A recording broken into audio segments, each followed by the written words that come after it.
तो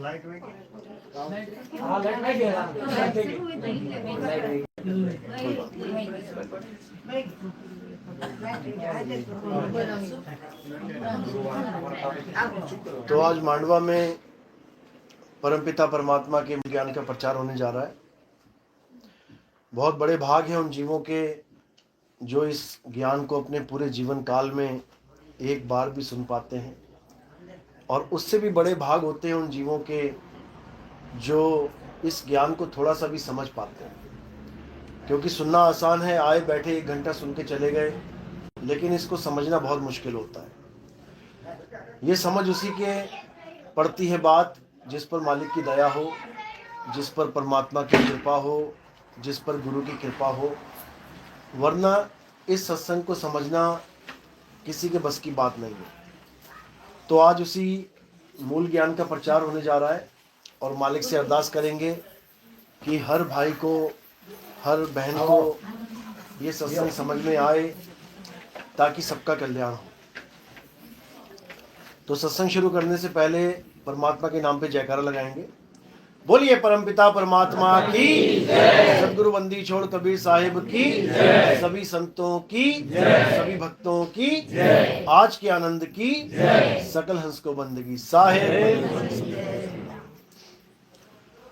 तो कबीर साहब समझा रहे हैं कि जब से ये दुनिया बनी है, जब से ये संसार बना है,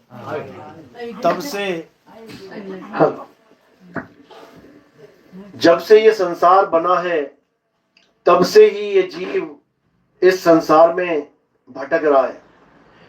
जब से ये संसार में आया है, ये जीव आज तक वापस नहीं जा पाया, अपने घर वापस नहीं जा पाया। तो कहाँ रहता है ये इसी संसार में जन्मों जन्मों युगों युगों तक भटकता ही रहता है। कभी एक शरीर में, कभी दूसरे शरीर में, कभी तीसरे शरीर में, ये ऐसे ही 184 में भटकता रहता है। कभी कोई योनि में आ गया, फिर पैदा हुआ, मर गया, फिर दोबारा किसी और योनि में चला गया। ऐसे ही 184 योनियों में भटकता हुआ ये एक बार मनुष्य जन्म को प्राप्त करता है, और वो एक मौका अब आपके पास है। ये एक ही मौका है आपके पास। 84 भटक के एक बार इंसान जन्म मिल गया। किसी को लड़के का जन्म मिल गया, किसी को लड़की का, कोई किन्नर होके आ गया। ये 3 ही वैरायटी है, 3 ही पद है इस संसार में, स्त्रीलिंग, पुल्लिंग और नपुंसकलिंग। इन तीनों में ही आप मनुष्य कहलाते हैं। आदमी हो चाहे औरत हो, चाहे कोई किन्नर हो, मनुष्य ही कहलाएगा। तो ये आपको 84 लाख जन्मों के बाद एक बार के लिए मिला है, और इसको दिया गया है मालिक के द्वारा, नहीं तो 184 में ही भटकाया जाए आपको। तो परमात्मा की अपार कृपा होती है, तब जाके एक बार मनुष्य जन्म मिलता है। लेकिन हमें ये पता ही नहीं होता कि इस जन्म का हम करें तो करें क्या। ये मनुष्य जीवन का परम लक्ष्य क्या है, हमें यही नहीं पता होता। इसलिए हम सारा जीवन कहाँ लगा देते हैं? कोई पढ़ाई में लगा देता है, सारी उम्र पढ़ते ही चला जाता है। बड़े बड़े इंजीनियर, बड़े बड़े डॉक्टर, बड़े बड़े साइंटिस्ट सारी उम्र पढ़ने में ही लगा देते हैं, और अंत में रोते हुए मर जाते हैं। या कोई अपने परिवार को पालने में ही लगा देता है सारा जीवन। कोई 1 नंबर में कमाई करे, कोई 2 नंबर में कमाई करे। उसका लक्ष्य यही है कि मेरे बच्चे, मेरे पोते, मेरे पड़पोते भूखे ना मरे। बस इसी को जीवन का लक्ष्य मान लेता है। सारी उम्र इन्हीं बच्चों के लिए, इन्हीं पोतों के लिए, अपने वंश के लिए लगा के मर जाता है। कोई धन कमाने में लग जाता है, उसके जीवन का एकमात्र लक्ष्य होता है बस कैसे ज्यादा से ज्यादा पैसा कमाऊं, दुनिया में नंबर 1 हो जाऊं। करोड़पति, अरबपति, खरबपतियों में लगे पड़े हैं लोग पागलों की तरह। क्यों? क्योंकि इनको लक्ष्य ही नहीं पता कि ये इंसान जन्म मिला है तो किस लिए मिला है, कारण क्या है। जब तक लक्ष्य पता ही नहीं होगा, तब तक लक्ष्य प्राप्ति कैसे होगी। तुम्हें पता ही नहीं है मैंने जाना कहां है, तो तुम पहुंचोगे कहां? यहीं धक्के खाओगे, इसी जन्म और मरण में धक्के खाओगे। तो हमें सबसे पहले तो ये जानना है कि हमारे जीवन का लक्ष्य क्या है। हमारे जीवन का लक्ष्य क्या है? जन्म मरण से मुक्ति, बार बार किसी ना किसी मां के गर्भ में आने से मुक्ति, बार बार इस भवसागर में गोते खाने से मुक्ति। लेकिन वो कैसे मिलेगी? वो इस संसार में नहीं मिलेगी कि कोई कहे कि इस संसार में मुक्ति मिलेगी। इस संसार में जन्म और मरण ही मिलेगा। जो मुक्ति नाम की वस्तु है वो इस तीन लोक के परे मिलेगी। इस तीन लोक से परे जाना पड़ेगा, तब जाके आप मुक्त होगे। कोई ये ना सोचे कि मैं तीन लोक की भक्ति करके मुक्त हो जाऊंगा। जैसे पूजा पाठ हवन यज्ञ ये सब क्या है? तीन लोक की भक्ति। भगवान के नाम जाप, हिंदू है तो राम राम कर रहा है, राधे राधे कर रहा है, ओम नमो भगवते वासुदेवाय, जितने भी हिंदू धर्म में नाम मंत्र चल रहे हैं, वो सोच रहा है कि मैं ये नाम मंत्र जप के पार हो जाऊंगा। कभी नहीं हो सकता। कोई मुसलमान है, ये सोच के बैठा है कि मैं कलमा पढ़ लूं, मैं नमाज पढ़ लूं, मैं 5 टाइम की नमाजें जाके पढ़ लूं मस्जिद में, मैं पार हो जाऊंगा। कभी नहीं हो सकता। कोई सिख ये सोच रहा है मैं वाहिगुरु वाहिगुरु जपने लग जाऊं तो मैं पार हो जाऊंगा। कभी नहीं हो सकता। कोई ईसाई सोच रहा है कि मैं जाके चर्च में मैं प्रेयर करने लग जाऊं अंग्रेजी में, मेरी मुक्ति हो जाएगी। कभी नहीं होगी। क्यों? कारण क्या है? क्योंकि ये जितना भी सामान है जिसका मैंने नाम लिया है, ये सब तीन लोक का सामान है। इसी दुनिया बनने के बाद ये सब भक्ति बनी है, ये सब पूजा पाठ बने हैं, ये सब गंगा स्नान, पर्वत पे लोग घूम रहे हैं, चक्कर काट रहे हैं पर्वतों के, ये पूजा पाठ हवन यज्ञ ये सब कब बना है? जब दुनिया बनी है उसके बाद।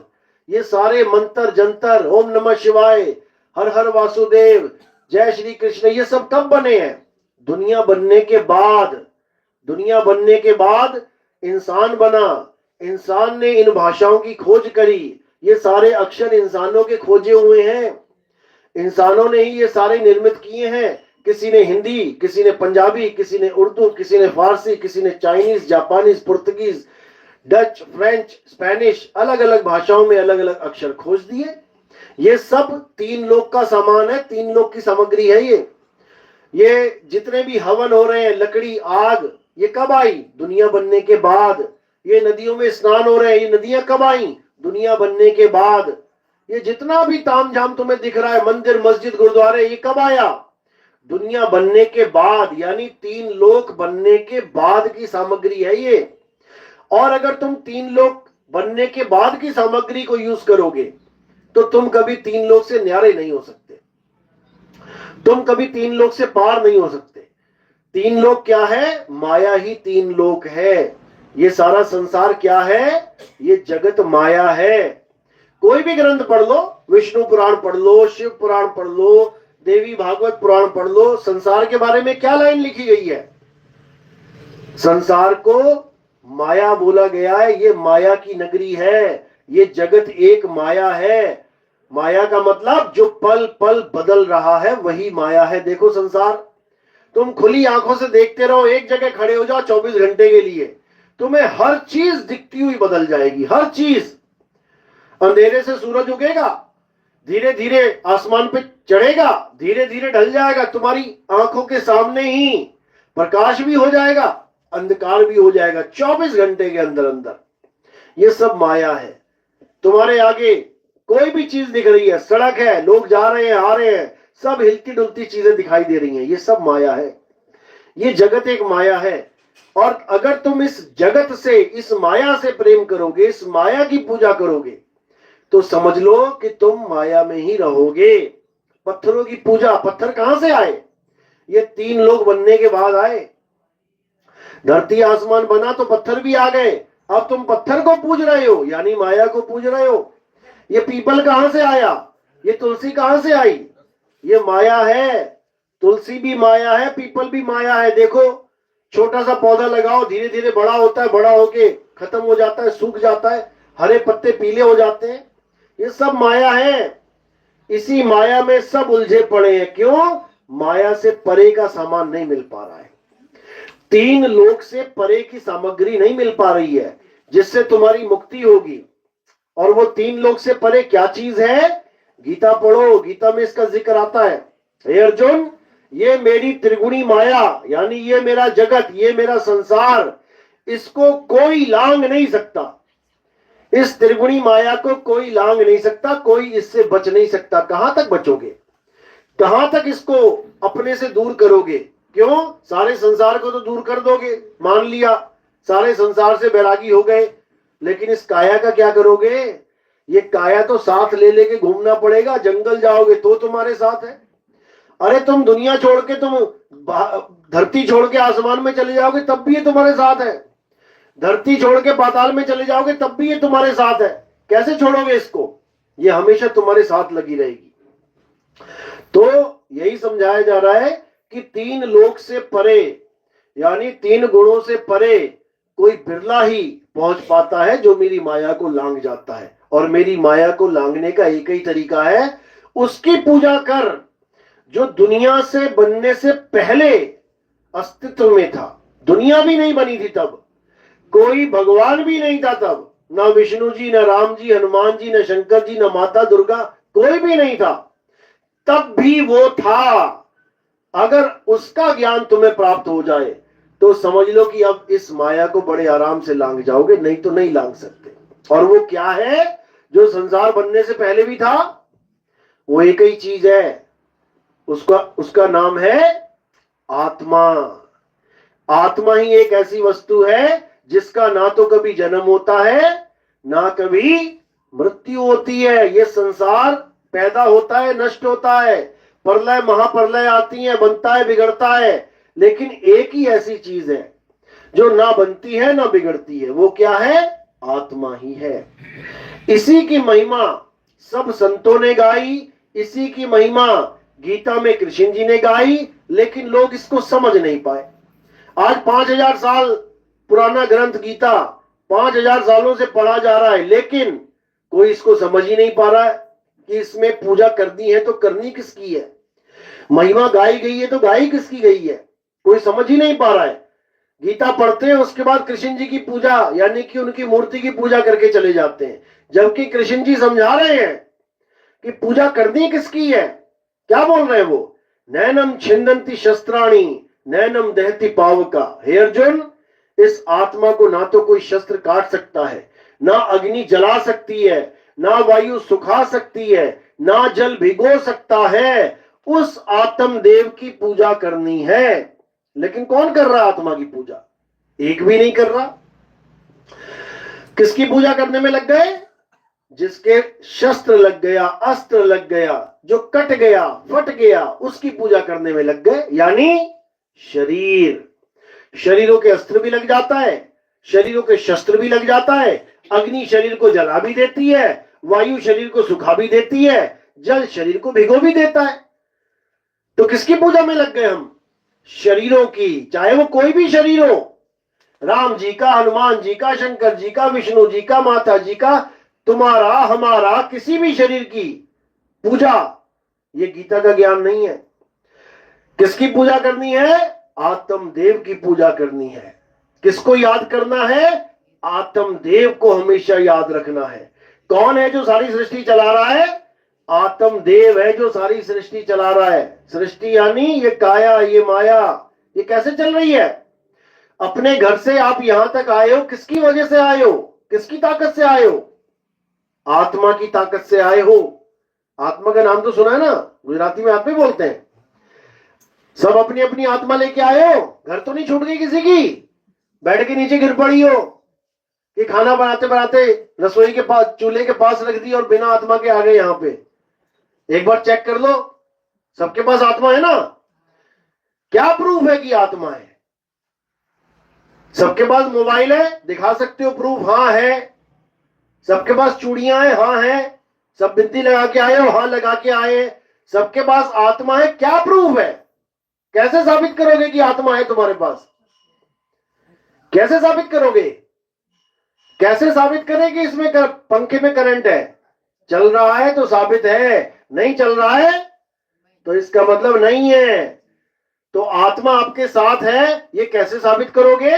क्योंकि हिल रहे हो, बोल रहे हो, हंस रहे हो, देख रहे हो, यानी आत्मा है। और आत्मा शरीर से अलग हो जाए तो क्या होगा? हंसोगे, बोलोगे, चलोगे, खाओगे, पियोगे, उठा के 4 लोग उठा के वहां तुम्हें आग के ऊपर रख देंगे जाके। ये है प्रूफ आत्मा का। अगर आत्मा है तो सब तुम्हें प्यार करेंगे, मेरी बेटी, मेरा बेटा, मेरी माँ, मेरा पापा। और आत्मा नहीं है तो सब उठा के तुम्हें स्वाहा कर देंगे कि नहीं है मेरी माँ, नहीं है मेरा पिता, जला दो इसको, खत्म करो। तो अगर तुम्हें कोई प्यार कर रहा है तो किसकी वजह से? आत्मा की वजह से। अगर तुम नहा रहे हो, धो रहे हो, तुम बढ़िया बढ़िया कपड़े पहन रहे हो, तुम चमक रहे हो खूब, तुम सब कुछ कर रहे हो, किसकी वजह से? आत्मा की वजह से। 24 घंटे तुम्हारे साथ आत्मा रहती है, लेकिन तुम उसको जान ही नहीं सकते, कभी पता ही नहीं कर सकते कि आत्मा है क्या। 24 घंटे पंखा चल रहा है, इसका मतलब 24 घंटे करंट पंखे के साथ है। कैसे पता लगे करंट क्या होता है? कैसे पता लगे पंखे से अलग करंट कैसे है? कैसे पता लगेगा? उसका अनुभव करके। पंखे को हाथ लगाना और करंट को हाथ लगाना क्या एक जैसा है? पंखे को हाथ लगा लो तुम, कैसा लगेगा? लोहा है, ठोस है।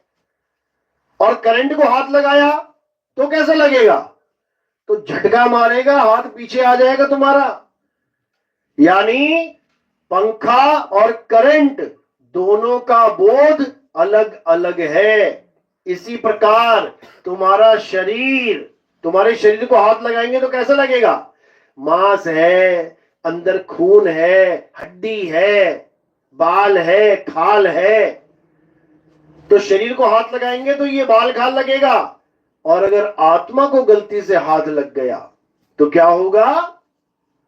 तो जैसे करंट को छूके एक अलग ही अनुभूति हुई, बिल्कुल वैसे ही तुम्हें समझ में आएगा कि आत्मा भी कोई चीज है जो 24 घंटे मेरे साथ है और शरीर से बिल्कुल अलग है, शरीर से बिल्कुल न्यारी है। शरीर को छूना बिल्कुल अलग और आत्मा को छूना बिल्कुल अलग। लेकिन हम इस आत्मा को इन हाथों से नहीं छू सकते, इन अंगों से नहीं छू सकते, इसलिए आत्मा का कभी बोध हो ही नहीं पाता है।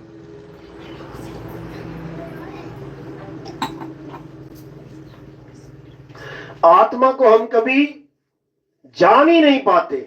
क्यों? क्योंकि अगर ऐसा कोई टेस्टर आ जाए, अगर ऐसा कोई मीटर हमें मिल जाए जिससे हम आत्मा टेस्ट कर लें कि आत्मा है कैसी है, तब तो समझ लो कि सारे आत्मज्ञानी हो जाएंगे। कितना आसान है करंट को टेस्ट करना, कितना आसान है। सबको यहां जितने भी बैठे हैं, ऐसा कोई है जिसको पूरे जीवन में कभी करंट नहीं लगा आज तक? ऐसा कोई है? सब करंट खाए बैठे हैं। एक भी ऐसा हो जिसको कभी करंट नहीं लगा, तुम सारे मिलके भी उसे नहीं समझा सकते कि करंट कैसे लगता है। सारे मिलके अपना अपना ज्ञान दे भी दोगे ना, ऐसे झटका लगता है, ऐसे होता, तुम पूरा दिन भी पढ़ा दोगे उसे, वो तब भी उस अनुभव को प्राप्त नहीं कर सकता कि करंट होता कैसा है। कैसे पता लगेगा उसे करंट कैसा होता है? ये स्विच है, इसमें उंगली लगवा दो बस उसकी एक बार, बिना तुम्हारे बताए उसको ज्ञान हो जाएगा, अच्छा ये होता है करंट। बिल्कुल इसी प्रकार आत्मा का अनुभव बिल्कुल अलग होता है और शरीरों का अनुभव बिल्कुल अलग होता है। हम शरीरों में उलझ चुके हैं, हम आत्मा को नहीं जान पा रहे हैं, इसीलिए हम धक्के खा रहे हैं, बार बार जन्म मरण में आ रहे हैं। तो अर्जुन को क्या बोला कृष्ण जी ने? अध्याय 3 17वां श्लोक अगर पढ़ोगे, देखो क्या लिखा है उसमें। उसमें ये नहीं लिखा है कि तू मेरे मंदिर आ, मेरी पूजा कर और पत्थर पे फूल चढ़ा और आरतियां गा, घंटी बजा, प्रसाद लेके घर चला जा। ये नहीं बोला है जो आज हमारे धर्म में चल ही रहा है। इसको हम धर्म मान बैठे हैं कि यही हमारा धर्म है। क्या? मंदिर जाके घंटी बजाना, प्रसाद लेना, घर चले आना। ये धर्म नहीं है, ये धर्म का बेड़ा गर्क है। असली धर्म क्या है हमारा? अध्याय 3 17वां श्लोक पढ़ो, गीता में क्या लिखा है? हे अर्जुन, जो अपनी आत्मा में रमण करते हैं, जो अपनी आत्मा में तृप्त हैं, जो अपनी आत्मा में संतुष्ट है। संतुष्ट का मतलब क्या होता है? संतुष्ट का मतलब वो होता है जिसे अब और कुछ नहीं चाहिए। आप पांच रोटियां खाते हो, आपको 5 रोटियां खिला दी, एकदम फुल हो गए। अब आपको कोई छठी रोटी देता है तो आप क्या कहते हो? भाई बस तृप्त हो गया, संतुष्ट हो गया जी, अब कुछ खाऊंगा तो नुकसान करेगा मुझे, बस फिनिश, इससे आगे मुझे कुछ नहीं चाहिए। तो असली ज्ञान क्या है? जो अपनी आत्मा में तृप्त हो जाते हैं, जो अपनी आत्मा में संतुष्ट हो जाते हैं, जिनको उसके बाद कुछ नहीं चाहिए। अपनी आत्मा में संतुष्ट हो गए, अब ना राम चाहिए, ना श्याम चाहिए, ना हनुमान चाहिए, ना अल्लाह चाहिए, ना वाहिगुरु चाहिए, ना गॉड चाहिए। अपनी आत्मा के अलावा कुछ नहीं चाहिए। क्यों? क्योंकि अल्लाह, वाहिगुरु, गॉड, राम, ये सब तुम्हारी आत्मा में विराजमान है। तुम्हें वो प्रत्यक्ष मिल गए। अब तुम्हें किसी का नाम नहीं चाहिए कि मैं किसी की आरती गा लूं, मैं किसी का भजन गा लूं। अब किसी की जरूरत नहीं है। अपनी आत्मा में रमण करना ही परमात्मा को प्राप्त करना है। ये गीता का संदेश है। लेकिन हम गीता को ना तो पढ़ पा रहे हैं और पढ़ लें तो ना समझ पा रहे हैं। इसलिए ये सारा मतभेद हमारे धर्म में चल रहा है। इसीलिए बाहर से आके अन्य धर्म वाले हमारे धर्म पे अटैक करते हैं। हिंदुओं को मुस्लिम, हिंदुओं को सिख, हिंदुओं को ईसाई बनाते हैं। और ये होता ही आ रहा है। क्यों? क्योंकि हमें अपने ज्ञान का ही, अपने ग्रंथों का ही कुछ अता पता नहीं है कि हमें क्या समझाया गया और हम क्या कर रहे हैं। हम पत्थरों के पीछे लग गए। हमने पत्थरों को भगवान मान लिया। हम पत्थरों की पूजा में लग गए, जबकि पत्थर पूजा हमारे ग्रंथ में है ही नहीं, है ही नहीं। जिसको कहते हैं, हमारे यहां किसकी पूजा है? आत्मदेव की पूजा है। और आत्मा का ही पर्यायवाची नाम है। क्या नाम है आत्मा का? सत्य सनातन। जो हम कहते हैं ना, सत्य सनातन धर्म की जय। इसका मतलब ये नहीं कि राम जी की जय, हनुमान जी की जय, कृष्ण जी की जय। राम जी कब आए? त्रेता में। अगर त्रेता युग ही ना आता तो राम जी आते क्या? नहीं आते। कृष्ण जी कब आए? द्वापर युग में। अगर द्वापर युग ही ना होता तो कृष्ण जी होते क्या? नहीं होते। यानी ये सब भी समय के अंतराल में आ रहे हैं। सतयुग से त्रेता होगा तो राम जी आएंगे। अगर सतयुग से त्रेता नहीं होगा तो राम जी नहीं आएंगे। तो फिर कौन है सनातन? जो कभी आता और जाता नहीं है, वो है सत्य सनातन। जो अटल है, अचल है, स्थिर है, वो है सत्य सनातन। आने और जाने वाली वस्तु कभी सत्य सनातन हो ही नहीं सकती। इसीलिए कबीर साहब वाणी में बोल रहे हैं, आवे न जावे, जन्मे नहीं मरे, सो निज पीव हमारा हो। हमारा सत्य क्या है? जो आता जाता नहीं है। आने और जाने का काम किसका है? आने और जाने का काम माया का है। ये काया का है। ये काया ही माया है। माया की डेफिनेशन क्या है? माया की परिभाषा क्या है? जो जन्मे और मर जाए, जो पल पल बदले, जो सदा एक सी ना रहे, वो माया कहलाती है। देखो, ये शरीर पैदा हुआ कितना बड़ा था? 8 इंच का, 10 इंच का। धीरे धीरे धीरे शरीर बचपन से जवान हो गया, जवान से बूढ़ा हो गया, बूढ़ा से एक दिन जर्जर अवस्था में मर जाएगा शरीर। यही माया है। यानी कोई भी शरीर जो बड़ा हो रहा है, हो रहा है, हो रहा है, वो माया है। राम जी का शरीर, छोटे से बच्चे पैदा हुए, धीरे धीरे बड़े होने लग गए, माया है। कृष्ण जी का शरीर, छोटा सा बच्चा पैदा हुआ, माखन खा खा के बड़े होने लग गए, माया है।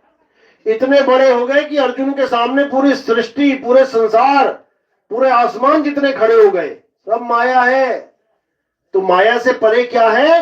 हे अर्जुन, माया से परे केवल एक वस्तु है जिसको आत्मा कहते हैं। इसीलिए हमें क्या करना चाहिए? हमें ऐसे संत की शरण में जाना चाहिए जो हमें आत्मा का ज्ञान करवा दे। क्योंकि आत्मा का ज्ञान करना ही सत्य सनातन धर्म है। जब तक आत्मा का ज्ञान इस जीव को नहीं हो गया, तब तक उसका जन्म कभी सफल नहीं हो सकता, कभी नहीं हो सकता।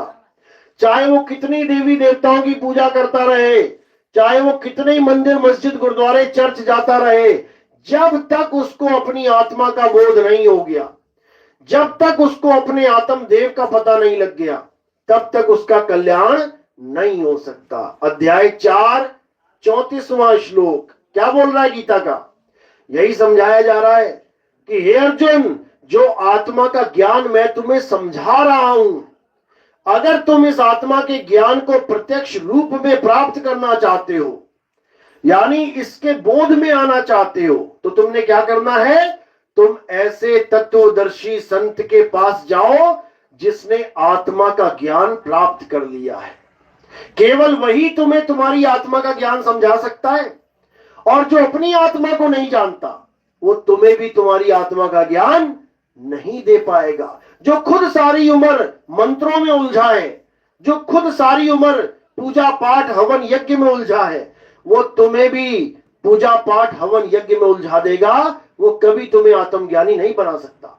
यही कबीर साहब समझा रहे हैं, जल में मीन प्यासी, मोहे देखत आवे हासी, आत्म ज्ञान बिना नर भटके, कभी काबा कभी काशी। कहते हैं अगर ये जीव भटक रहा है इस संसार में, क्यों भटक रहा है?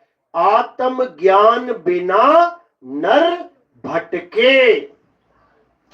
केवल और केवल आत्म ज्ञान के बिना नर भटक रहा है, वरना सबकी मुक्ति हो जाए, सब परमात्मा को प्राप्त कर लें। लेकिन आत्मज्ञान नहीं है तो किसी न किसी चीज की तो पूजा करनी पड़ेगी। जब आत्मा को नहीं जानता, जब अविनाशी तत्व को नहीं जानता, तो किसी न किसी नाशवान तत्व की पूजा करता फिरेगा। करना पड़ेगा, धार्मिक कहलाना है। आज पूजा पाठ सब कर रहे हैं, एक कसाई भी बकरा काटता है तब भी वो कलमा पढ़ लेता है, तब भी वो कोई ना कोई भगवान की आरती गा लेता है, भगवान से माफी मांग लेता है, कुछ ना कुछ वो भी धार्मिक क्रिया करता है, तब जाके बकरा काटता है कि इसका फल, इसका पाप मुझे ना लगे। वो भी इतना होशियार है। क्यों? क्योंकि आत्मा का ज्ञान नहीं है। कुछ ना कुछ तो करना पड़ेगा। आज जितने भी धर्म, जितने भी नाना प्रकार के पंथ बने बैठे हैं, अरे कुछ ना कुछ तो करवा ही रहे हैं। कोई बड़ी मूर्ति सी बना के उसके ऊपर दूध अभिषेक करवा रहा है, कुछ तो करना पड़ेगा। कोई लकड़ियां जलवा रहा है, लकड़ियों में हजारों चींटियों के छोटे छोटे अंडे हैं, उससे कोई फर्क नहीं पड़ रहा।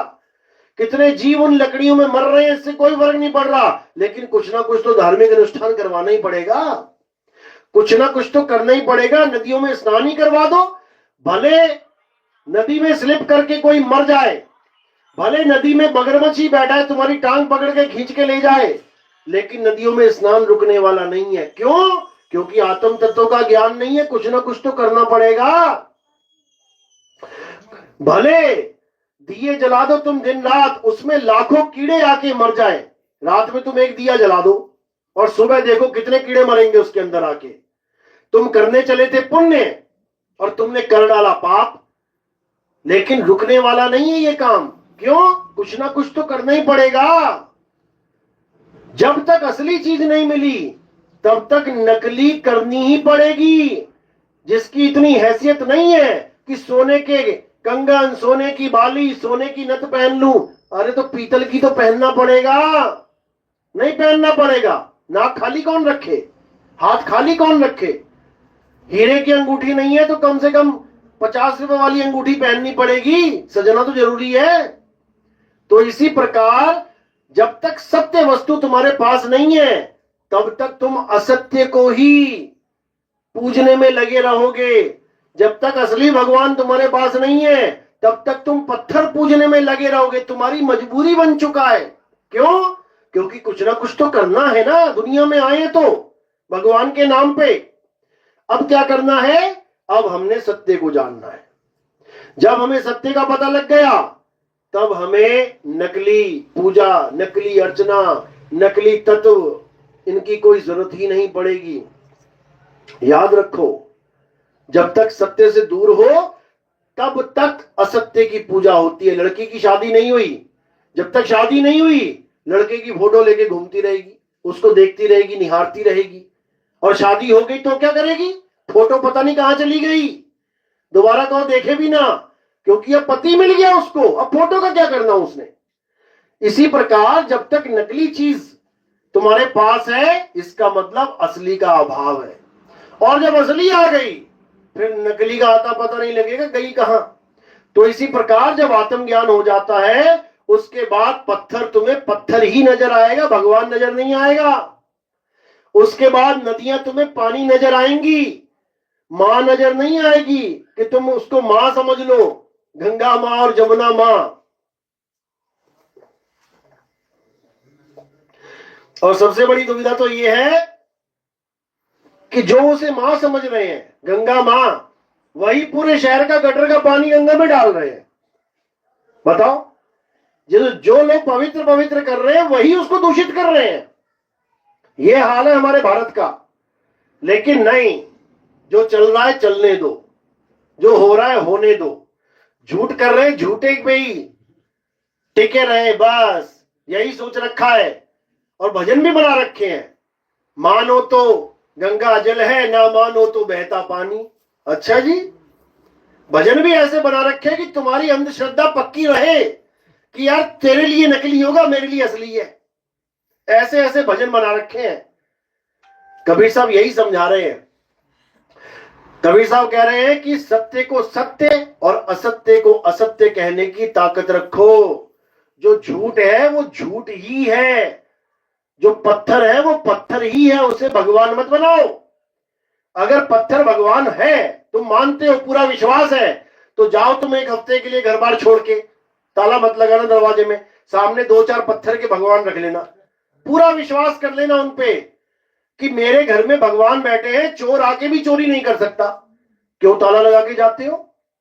मत लगाओ ताला।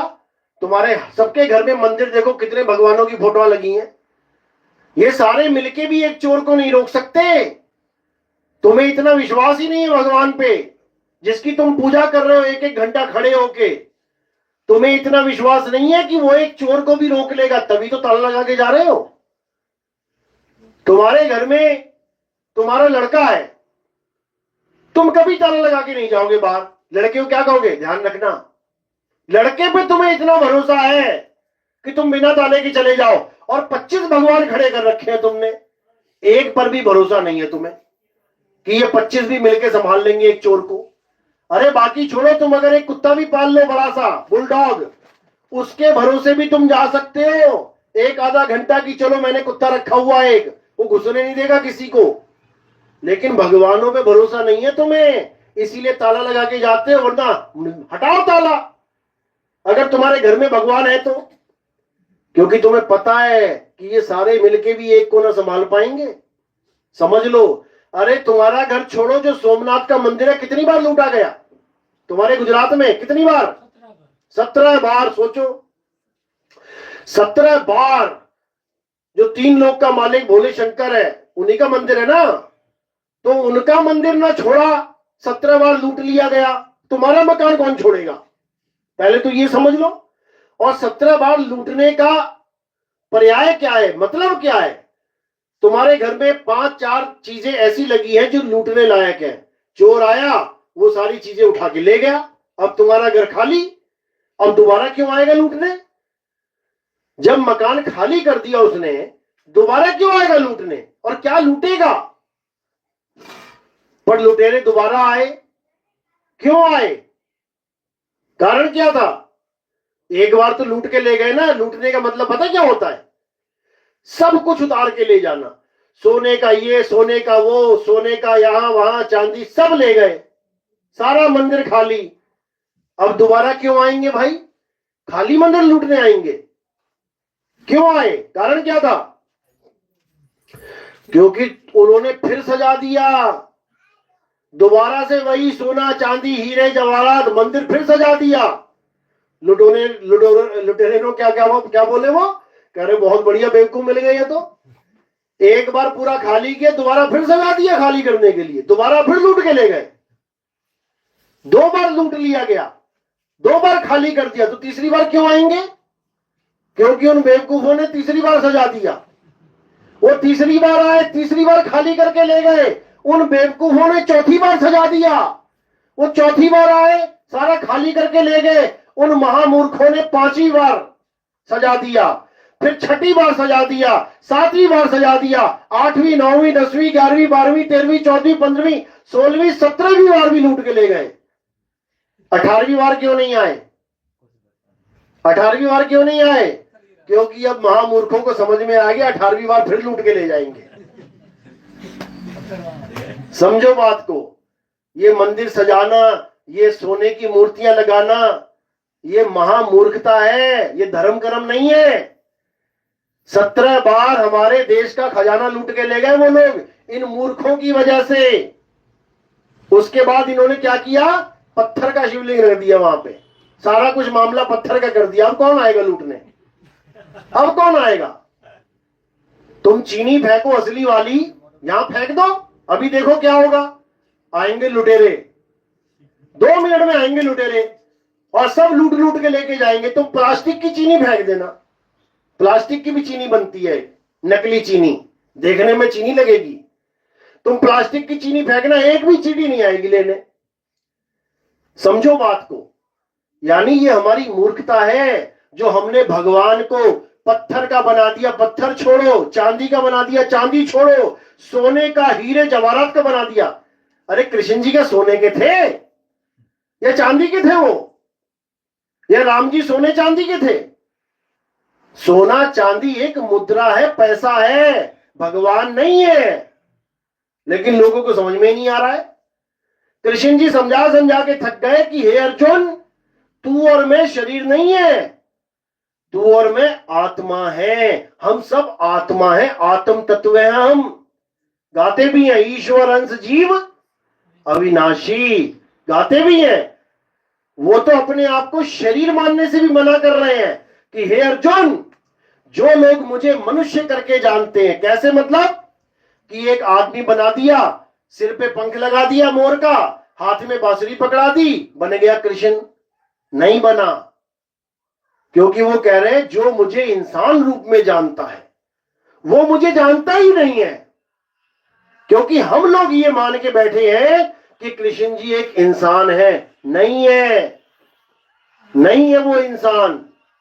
क्यों नहीं है? क्योंकि उनका पहला अवतार देख लो क्या है, मछली का अवतार, मत्स्य अवतार। तो जब पहला अवतार मछली का अवतार है तो हमने तो ना माना कि विष्णु जी या कृष्ण जी मछली हैं। उसके बाद दूसरा अवतार आ गया, कछुए का अवतार। हमने तो ये कभी ना माना कि विष्णु जी कृष्ण जी कछुआ ही है। तीसरा अवतार आ गया वराह अवतार। हमने कभी ना माना कि विष्णु जी या कृष्ण जी जंगली सुअर की तरह शक्ल है उनकी। चौथा आ गया नरसिंह अवतार। यानी हमने इन अवतारों को तो कभी नहीं माना कि विष्णु जी मछली है या विष्णु जी कछुआ है या विष्णु जी वराह है। लेकिन जैसे ही इंसानों का अवतार धारण कर लिया, राम जी कृष्ण जी, तब हमने पक्की मोहर लगा दी कि ये इंसान ही है, कृष्ण आदमी ही है, राधा औरत ही है। यही अज्ञानता है हमारी। जबकि असल में क्या है, ना वो कछुआ है, ना वो मछली है, ना वो वराह है, ना वो नरसिंह है, ना वो आदमी है, ना वो औरत है, ना वो नपुंसक है। वो कुछ है ही नहीं। जो चीजें दिख रही हैं वो है ही नहीं। वो क्या है? आत्मा है। वो आत्मा है, अविनाशी है। शरीर तो वो आज पता नहीं कौन सा पकड़ा, कल पता नहीं कौन सा पकड़ लेंगे। विष्णु जी को सब आदमी मानते हैं कि एक आदमी है, शेषनाग पे लेटे हैं, वो विष्णु जी हैं। अच्छा, तो भस्मासुर को किसने मारा था, आदमी ने कि औरत ने? औरत ने। जब राहु देवताओं में बैठ के अमृत कलश से अमृत पीने लगा था, गर्दन किसने काटी थी उसकी, आदमी ने कि औरत ने?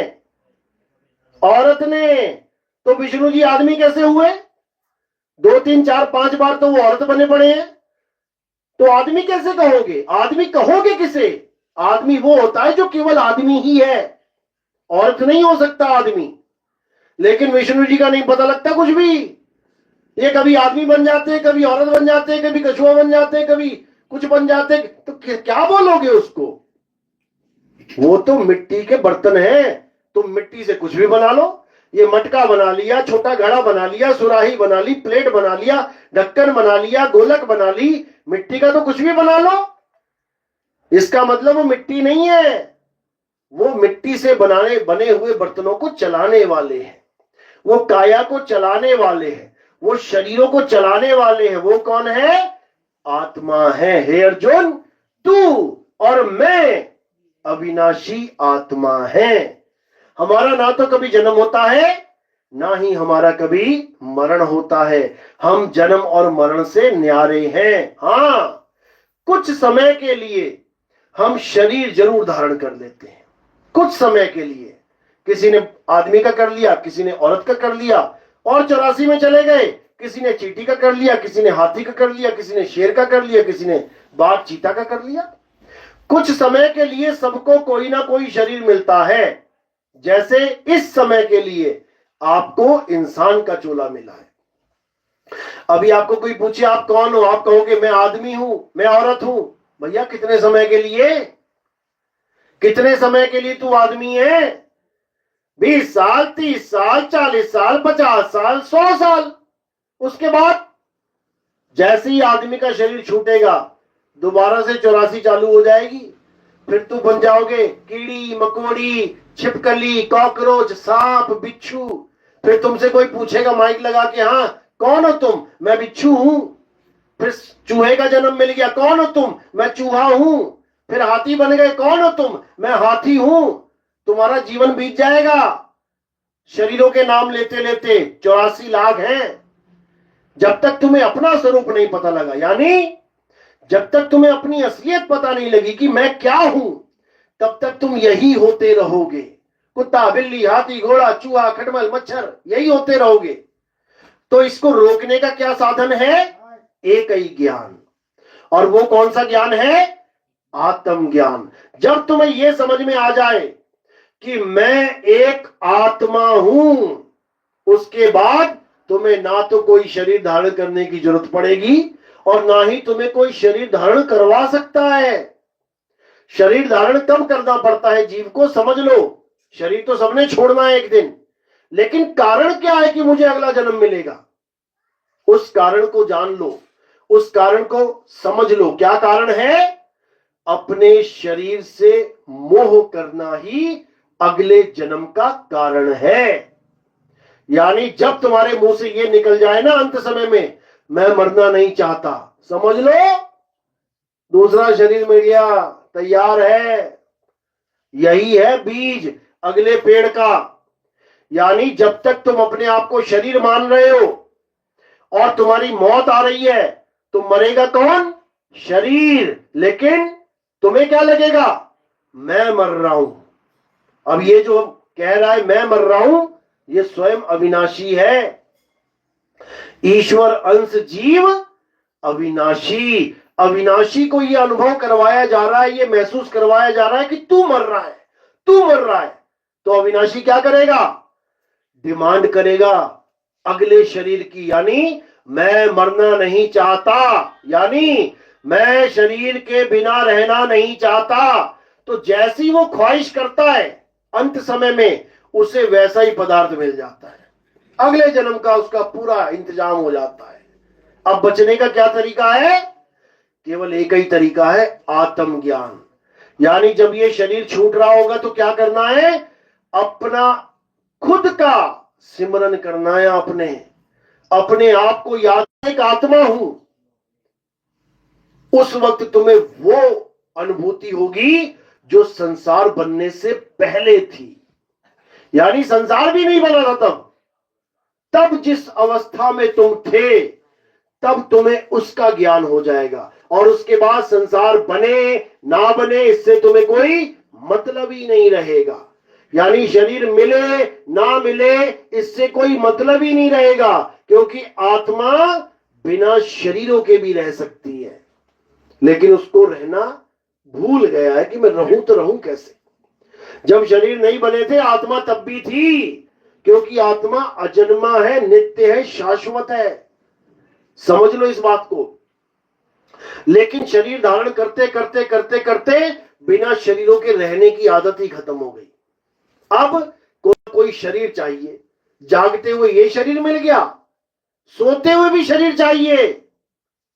जागते हुए एक दूसरे को देख रहे हो, अभी सो जाओ बेड पे, तो जैसे ही शरीर सोएगा तो ये क्या करेगा, जीव दूसरा शरीर पकड़ लेगा। बिना शरीरों के ये रह ही नहीं सकता। दूसरा शरीर कहां पकड़ेगा, सपने में जाके। फिर क्या होगा, सपने में कुत्ता, सपने में बिल्ली, सपने में हाथी, सपने में शेर, सपने में भाग रहा है शेर के आगे आगे। एक शरीर यहां पड़ा है बेड पे, दूसरा शरीर सपने में भाग रहा है। उसके बाद उठेगा, क्या बोलेगा, अरे मैंने बड़ा बुरा सपना देखा आज। अरे तू तो सो रहा था, सोते सोते सपना देख लिया। सपना देखने वाला जाग रहा है, सो कौन रहा है, शरीर सो रहा है। एक शरीर को छोड़ के दूसरे शरीर में ट्रांसफर हो गया। इतना खतरनाक खेल है शरीरों का। और अंत समय में जो जमदूत आते हैं, यमराज आते हैं, किसको पकड़ते हैं, तुम्हें पकड़ेंगे, तुम्हें यानी तुम्हारे शरीर को नहीं। वो तो यही पड़ा हुआ है, कोई यमदूत उठा के नहीं ले गया आज तक। लोग कहते हैं ना यमदूत आएंगे, मार के ले जाएंगे, पटक के ले जाए। ये पड़ा है शरीर, ना किसी ने मारा ना किसी ने पटका, यही पड़ा है। तो यमदूत किसको लेके जाएगा, यमदूत किसको लेके जाएगा, उस सूक्ष्म शरीर को जो तुम्हें सपने में दिखाई देते हैं। क्योंकि यमदूत ऐसा शरीर लेके नहीं आएंगे कि 5 तत्व वाला, वो सपने में आएंगे। जैसे तुम्हारा शरीर से कांटेक्ट टूटेगा, ये दुनिया के लिए तुम मर गए। जैसे सो रहे हो तुम, तो सो रहे हो यानी दुनिया के लिए मर गए, लेकिन सपने में जाग रहे हो। इसी प्रकार जब तुम्हारा शरीर लेटा होगा तो तुम सूक्ष्म में ट्रांसफर हो जाओगे, तुम्हें वो सब दिखाई देने लग जाएंगे। अरे 4 यमदूत आ गए, हाथों में डंडे पकड़े हैं, मार रहे हैं, भाला पकड़ा है, घोंप रहे हैं। हर चीज तुम्हें, सारे कष्ट महसूस होंगे और मारते मारते मारते तुम्हें लेके जाएंगे। तो बचने का क्या हल है, केवल एक ही हल है, यानी अपने आत्म स्वरूप में आ जाओ।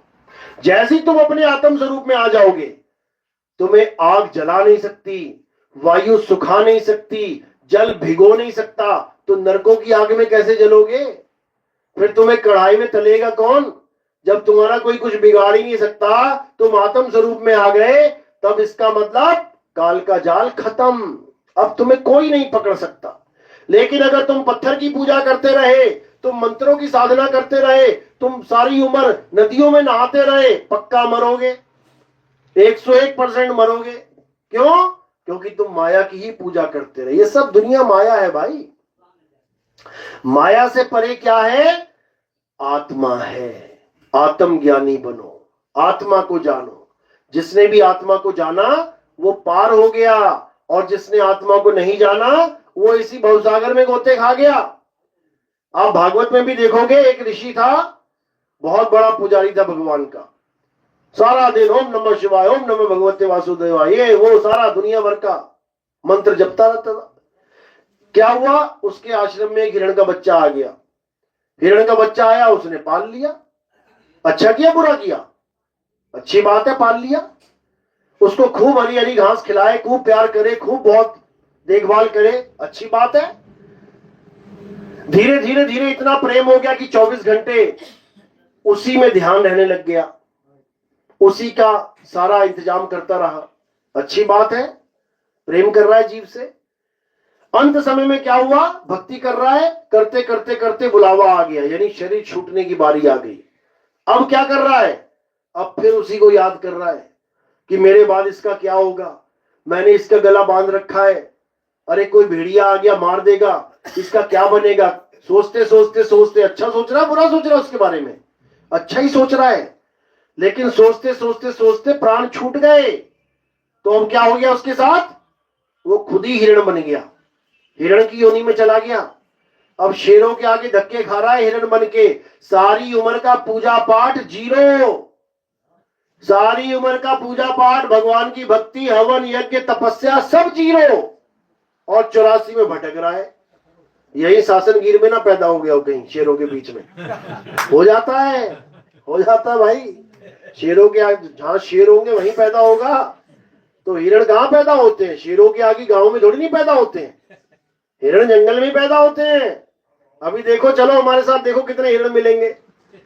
तो ऐसी योनियों को प्राप्त होता है जीव, जब गलत साधना करता है, गलत भक्ति करता है और गलत ध्यान धर लेता है। इसीलिए कहते हैं अंतमता सोगता, यानी तुम्हें अंत में क्या करना है पहले से ही मत बना के रखो अपना कि तुमने करना क्या है, वरना मौका नहीं मिलेगा। तुम्हें पता है कि मुझे भवसागर पार करके जाना है, उसका नाम भी देखो क्या रखा है, भव पर्वत नहीं रखा कि भव पर्वत, क्यों, पर्वत पे तो तुम पैदल भी चल सकते हो। भव रेगिस्तान ये भी नहीं रखा, क्यों, रेगिस्तान में भी तुम पैदल चल के पार कर सकते हो। भव मैदान ये भी नहीं रखा, क्यों, वो भी तुम पैदल चल के पार कर सकते हो। भव जंगल ये भी नहीं रखा, क्यों, जंगल भी तुम पैदल चल के पार कर सकते हो। भव सागर ये क्यों रखा, पता क्यों रखा, क्योंकि सागर एक जुगती से पार होता है, सागर पैदल चल के पार नहीं होता। सागर को पार करने के लिए एक जुगती चाहिए, और जुगती का क्या नाम है, क्या नाम है, उस जुगती का क्या नाम है, तैरना। तैरना, तैरना एक जुगती है। जिसको तैरना नहीं आता उसको समुद्र में फेंक दिया जाए तो क्या होगा, तरेगा कि मरेगा, मरेगा, 100% मरेगा। अब सबको पता है कि हमने सागर के पार जाना है, सबको पता है, और अगर उसने तैरना नहीं सीखा जीव ने तो 100% मरेगा। यानी तुम्हें पहले से ही समझाया जा रहा है कि भव सागर को पार करना है, पहले से पता लग गया है कि पार करना है। लेकिन अगर अब भी कोई तैरना ना सीखे तो उससे बड़ा कोई मूर्ख नहीं है इस दुनिया में, समझ लो।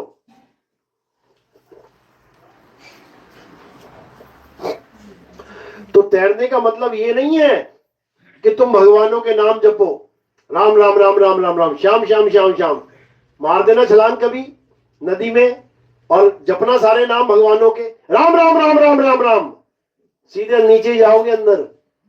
मुसलमान तो करना अल्लाहू अल्लाहू, सीधे नीचे घुसोगे जाके। ईसाई हो, सिख हो, कोई भी नाम जप लेना, उस भवसागर में कोई नाम काम नहीं आता, उस भवसागर में किसी भगवान का नाम काम नहीं आता। भगवान का नाम काम आता तो उस ऋषि ने सारी उम्र नाम ही जपे थे, वो मिर्गा ना बन जाता, हिरण ना बन जाता, वो वहां पर केवल जुक्ति काम आती है। यानी तुम हिंदू हो, मुसलमान हो, सिख हो, ईसाई हो, कोई भी हो, इससे कोई फर्क नहीं पड़ता, पानी में गिरे हो तो तैरना पड़ेगा। तैरना एक जुक्ति है और जुक्ति से ही मुक्ति होगी, बिना जुक्ति के मुक्ति नहीं हो सकती। इसीलिए कबीर साहब ने किस जुक्ति का नाम लिया है, आत्मज्ञान रूपी जुक्ति का। यानी कोई हिंदू है हिंदू रहे, मुसलमान है मुसलमान रहे, सिख है सिख रहे, ईसाई है ईसाई रहे, जैन है बौद्ध है, परमात्मा को मानता है परमात्मा को नहीं मानता है, इससे कोई फर्क नहीं पड़ता। फर्क किससे पड़ता है, उसे तैरना आना चाहिए, उसे तैरना आना चाहिए। गंगा नदी है, हमारी माता कहते हैं हिंदू धर्म में, माता मां, तुम बिना तैरना सीखे मां में छलांग मारना जरा एक बार, मां है ना तुम्हारी, गंगा मां है, बिना तैरना सीखे तुम मां में छलांग मार देना, पता लग जाएगा कि मां ने गोद में बैठाया है कि मां ने डुबाया है, लग जाएगा पता। मानो तो गंगा जल है, ना मानो तो बहता पानी, साक्षात काल नजर आएगी तुम्हें वहां पे। चीखोगे चिल्लाओगे, मुझे मां से बाहर निकालो, मुझे नहीं चाहिए ये मां। समझ लो, तुम कहोगे दोबारा इसमें कभी ना आता भैया, एक बार निकाल दे। समझ लो, दोबारा गर्दन भी नहीं करोगे उस मां की तरफ अगर तैरना नहीं आता है तो। और अगर तैरना आता है तो सच में तुम्हें मां ही नजर आएगी, खूब छलांगे मारोगे, हंसोगे, खेलोगे, खिड़खिड़ाओगे। समझ लो, जुगती है तो मुक्ति है, और जुगती नहीं है तो बेटा डूबने की तैयारी करो। तो बात इतनी सी है, तो ये मां है या क्या है, ये उसके लिए है जिसको तैरना आता है। जिसको तैरना नहीं आता उसके लिए साक्षात मृत्यु है, साक्षात काल है, समझ लो। नहीं तो छलांग मार के देख लेना एक बार। तो इसीलिए कबीर साहब कहते हैं कि ये तत्व, पांचों तत्व, ये सब मौत का सामान है। आग है, अच्छी बात है, अग्निदेव है, हिंदुओं के देवता हैं, लेकिन जब आग लग जाती है घर में तो क्या करते हो, दे पानी पे पानी, दे पानी, तो क्यों नहीं हाथ जोड़ के खड़े हो जाते कि अग्निदेव प्रकट हो गए हैं, आओ हम साष्टांग दंडवत करें? तब क्यों नहीं करते हैं? मतलब केवल फॉर्मेलिटी निभानी है कि ये अग्निदेव है, ये सर्प देव है, ये भोले शंकर का नाग है, घर में घुस जाए तो लठ मारते हो, और पत्थर का नाग उसको पूजा करते हो। बताओ, चूहों को मार मार के, जहर खिला खिला के मार दिया, और गणेश जी का चूहा उसके भोग लगाते हो जाके पत्थर वाले को, लड्डू चिपकाओगे मुंह पे ले जाके, और वैसे तुम जहर खिलाओगे उसको। ये तो धर्म है, करे तो करे क्या? क्योंकि सत्य का कुछ अता पता नहीं भैया, कुछ तो करना पड़ेगा, कुछ तो करना पड़ेगा, समझ लो।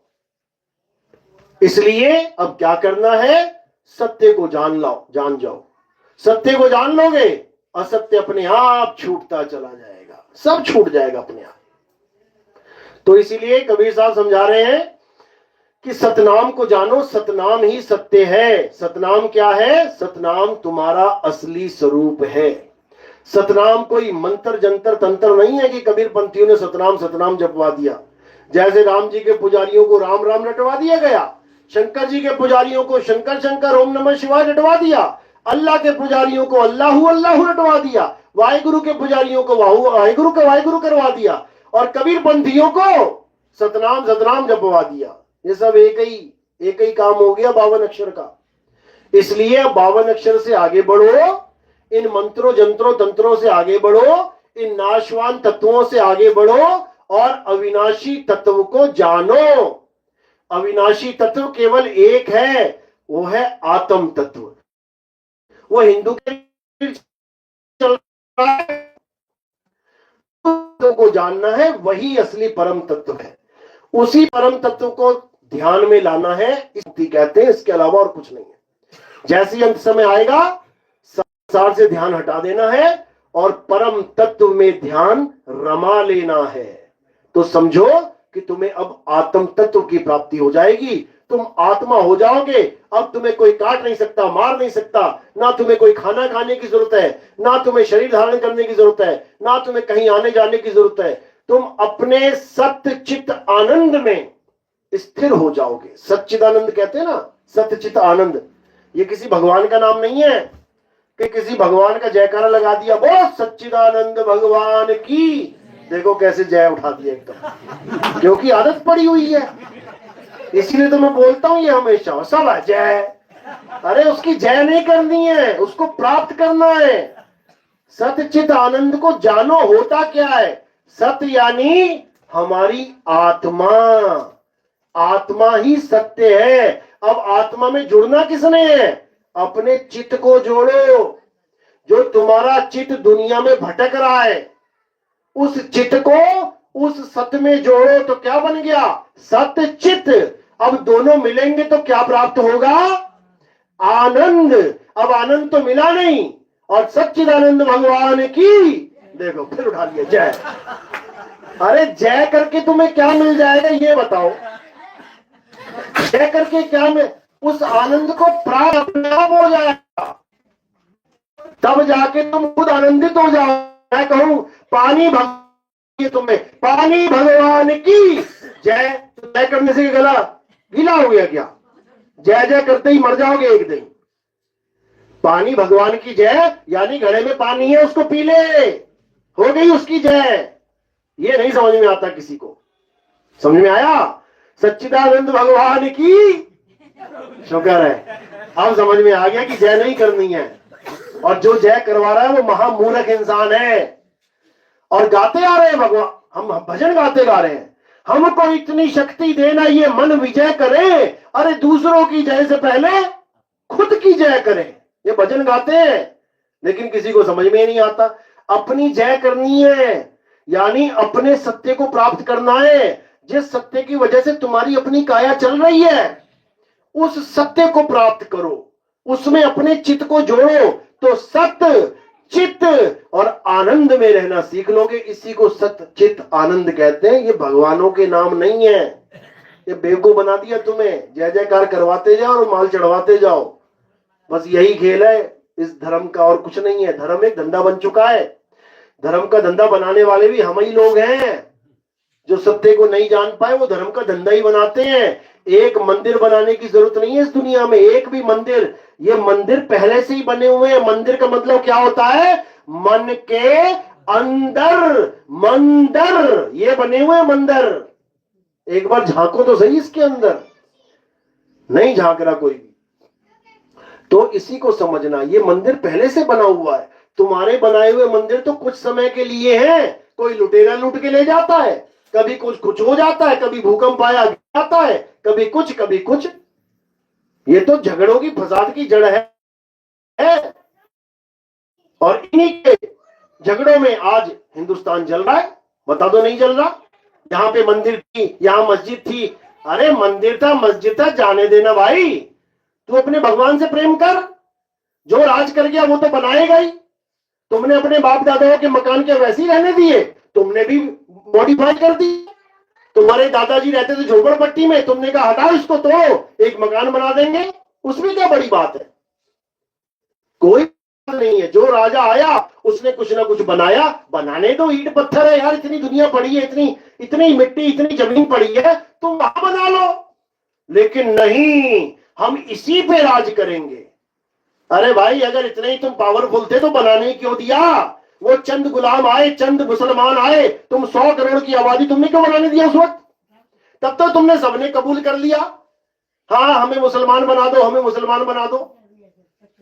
तब रोकते समझ में आता, तब तो कुछ करना पाए। अब कह रहे हो नहीं वहां पे मंदिर है, नहीं वहां पे मस्जिद है। अरे जो है उसको रहने दो और तुम अपनी भक्ति करो, अपने आत्म तत्व को प्राप्त करो, जिससे तुम्हारी मुक्ति होगी। एक मंदिर मस्जिद की वजह से इतने जीवों की हानि हो जाती है, लोग मरते हैं, कटते हैं, जलते हैं। मंदिर मस्जिद दोबारा बन जाएंगे, एक जगह छोड़ के हजारों बन जाएंगे। लेकिन एक बार तुम्हारा शरीर छूट गया ना, इंसानी जन्म, ये 184 के बाद ना मिलता। उसके बाद कुत्ता बिल्ली हाथी घोड़े बनते रहो, कोई मंदिर, कोई मस्जिद, कोई गुरुद्वारा किसी का भला नहीं कर सकता। ये इंसानी चोला सबका भला कर सकता है, क्योंकि इसी चोले के द्वारा आप अपनी आत्मा को प्राप्त कर सकते हो। इस चोले की महत्वता है ये। इस देही को सिमरे देव और सो देही कर हर की सेव। कबीर साहब समझा रहे हैं कि इस मनुष्य चोले को जान लो, ये सबसे उत्तम देह है। देवी देवता तरसते हैं इसके लिए। भगवान भी मनुष्य चोला धारण करके आते हैं, अवतार लेके गुरु धारण करते हैं यहां पे आके। राम जी ने किया कि नहीं किया गुरु धारण? कौन थे गुरु राम जी के? वशिष्ठ जी। कृष्ण जी के गुरु कौन थे? संदीपन जी। उनको क्या जरूरत थी गुरु धारण करने की? वो तो खुद ही भगवान है। हैं वो लोग भी कि हम भी इंसानी चोला धारण करें, हमें भी कोई सदगुरु मिले, हमें मुक्ति मिले। अभी मुक्ति नहीं मिली ब्रह्मा विष्णु महेश जी को, पता है? किसको लगता है मुक्ति मिल गई? मुक्ति नहीं मिली। समझ लो, अगर तुम्हारे घर की गलियां साफ हो रही हैं रोज, इसका मतलब कोई ना कोई है जो आके झाड़ू मार रहा है रोज। जब उसको छुट्टी मिल जाएगी ना 1 महीने की, तो तुम्हारी गलियों की शक्ल बदल जाएगी। तुम देखोगे अरे यार कचरा फचरा सब पड़ा हुआ, कहां गया ये? वो क्या कहेगा? मुझे तो मुक्ति मिल गई 1 महीने के लिए, मैं घर बैठा हूं। तो तुम्हें समझ में आ जाएगा कि काम डिसबैलेंस हो गया है।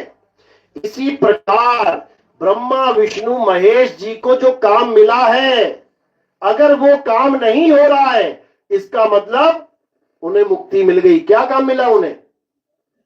ब्रह्मा जी का क्या काम है?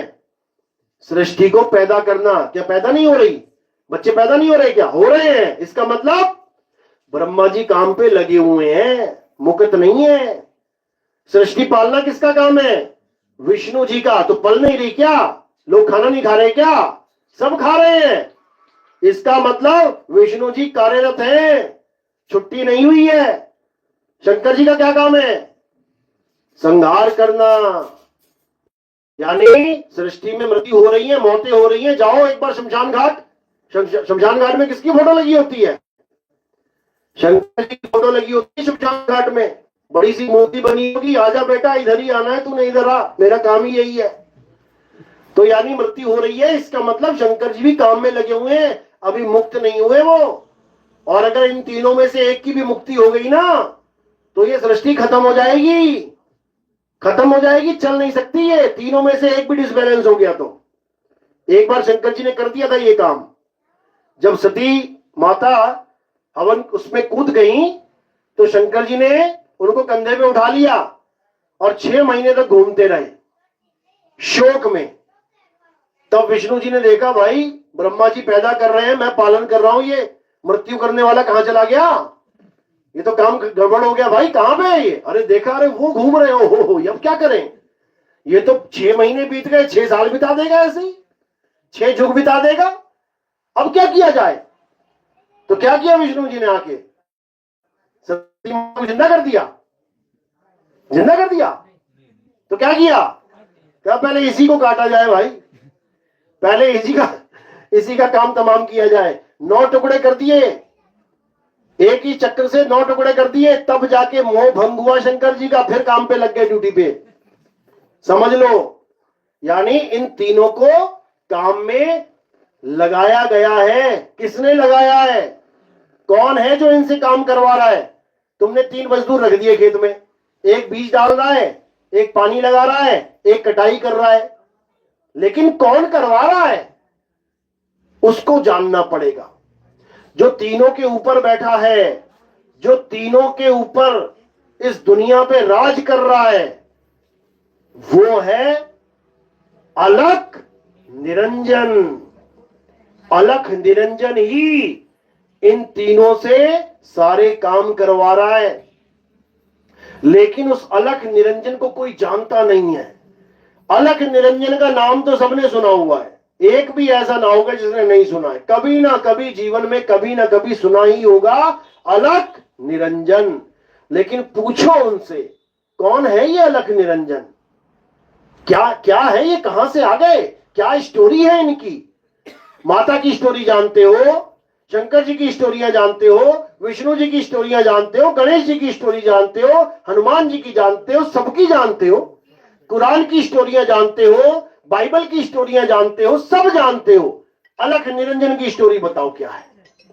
ये अलख निरंजन कौन है? ये कहां से आया? ये क्या काम करता है? ये दिखता कैसा है? ये खाता क्या है? ये पीता क्या है? कुछ भी बता दो इसके बारे में, कोई नहीं बता पाएगा। क्योंकि अलख निरंजन का भेद केवल और केवल कबीर साहब बताते हैं कि ये अलख निरंजन क्या चीज है। ये सबका खात्मा करने के लिए सबको पैदा करता है। तुम फसल उगाते हो ना, समझ लो करने भी नहीं दे रहा तुम्हें, करने भी नहीं दे रहा वो तुम्हें। नगरी इस घोंसले को छोड़ने के लिए तैयार हो जाते हैं और अपने घर वापसी की तैयारी करने लग जाते हैं। तो इसी को साहिब ने बोला है, ये धरती हांडी भई और ढकना भयो आकाश। ये किसने हांडी बनाई है, ढक्कन लगाया है? इसी काल भगवान ने। कहते ये धरती हांडी भई और ढकना भयो आकाश और 3 लोग ईंधन भये। अरे जीव को कहां निकास? जैसे हांडी है, ढक्कन लगा के नीचे आग लगा दी। अब हांडी के अंदर जो छोटे छोटे दाने हैं, मानो चने हैं, मटर है, दाल है, अब क्या हो रहा है उनके हाल? वो बेचारे उबल रहे हैं। वही हाल हम सबका है। तो कह रहे ये धरती हांडी भई ढकना भयो आकाश, अरे 3 लोग ईंधन भये, इस जीव को कहां निकास। अरे सतगुरु हांडी फोड़ के और ढकना दियो उघार और सूरत चली सतलोक को और काल रहा झक मार। अब ये अलख निरंजन झक मारेगा, सारे जीव इसके हाथ से निकल जाएंगे और ये बेचारा यहां अकेला ही रहेगा। तो ये मालिक ने तब वाणियां की है, वो यहां पे आए थे आज से 600 साल पहले। और उन्होंने उस वक्त बहुत ज्ञान समझाया। कहते हैं सार शब्द हम भाग सुनाया और मूर्ख जीव समझ नहीं पाया। उस वक्त लोग इतने विवेकी नहीं थे, तो उन्होंने कहा ठीक है, नहीं समझ में आ रहा, कोई बात नहीं, मैं सारे ग्रंथ बोल के जा रहा हूं। सारे ग्रंथ बोल के चले गए।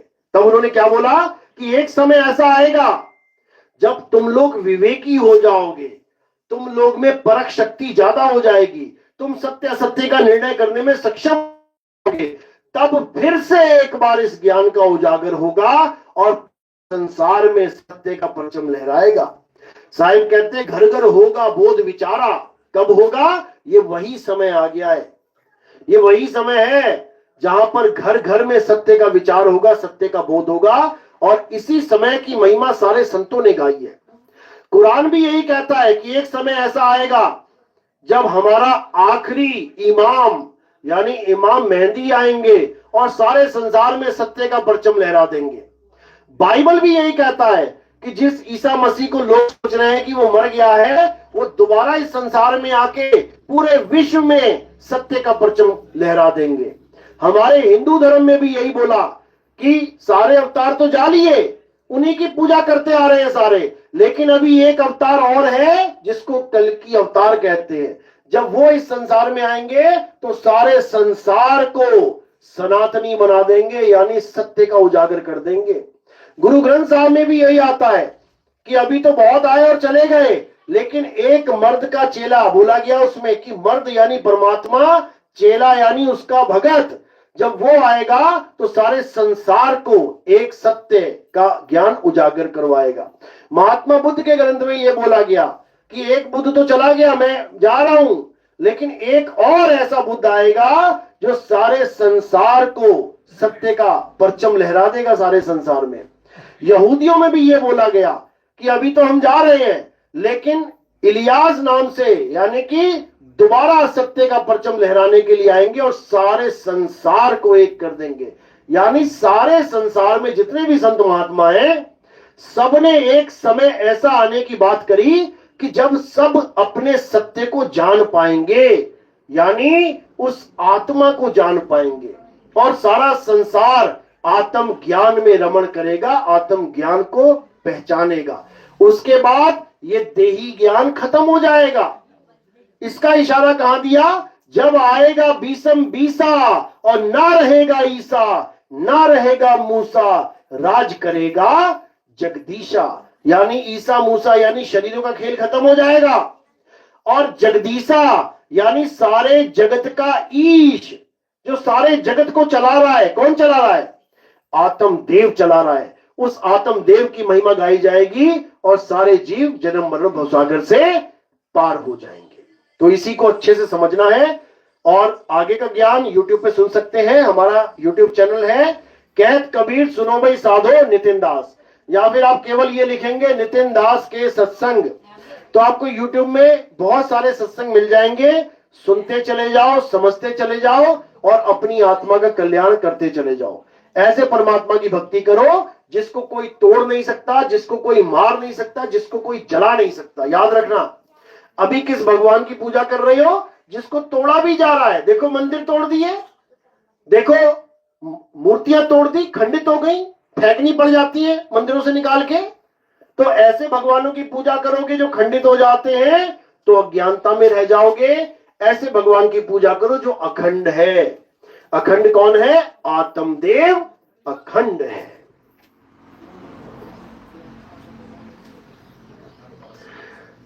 तो आज का सत्संग यही समाप्त करते हैं। मेरी बात समझ में आई कि नहीं आई? बोलिए सच्चिदानंद भगवान की। हाँ, अभी फिर जय चल रही है, यानी अभी समझ में नहीं आई। कोई बात नहीं, धीरे धीरे समझ में आएगी और सच्चिदानंद को समझ पाओगे जब अपने आप को जानोगे। आप में ही वो सत्य विराजमान है। सब घट मेरा साइया सुनी सेज ना कोय, और बलिहारी व घट की जिस घट परगट होए।